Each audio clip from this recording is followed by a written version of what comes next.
നിങ്ങളിലേക്ക് സ്വർണ്ണവില കൃത്യമായി എത്തിക്കുന്ന ഈ ചാനൽ സബ്സ്ക്രൈബ് ചെയ്യാനും നോട്ടിഫിക്കേഷൻ ലഭിക്കുവാനായി ബെല്ലൈക്കൺ അമർത്താനും മറക്കരുത്. അതുകൂടാതെ നിങ്ങളുടെ ഓരോ ലൈക്കും വിലപ്പെട്ടതാണ്.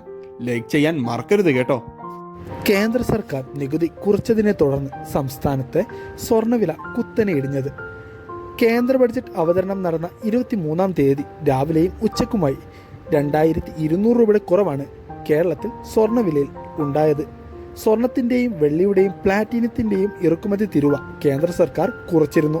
സ്വർണത്തിൻ്റെയും വെള്ളിയുടെയും ഇറക്കുമതി തീരുവ 6%, പ്ലാറ്റിനത്തിൻ്റേത് 6.4%മാണ് കുറച്ചത്. രാജ്യാന്തര വിപണിയിലെ ചലനങ്ങൾക്ക് അനുസരിച്ചാണ് രാജ്യത്ത് സ്വർണ്ണവില നിശ്ചയിക്കപ്പെടുന്നത്. ഡോളർ രൂപ വിനിമയ നിരക്ക്, ഇറക്കുമതി തീരുവ എന്നിവയും സ്വർണ്ണവിലയെ സ്വാധീനിക്കുന്നു.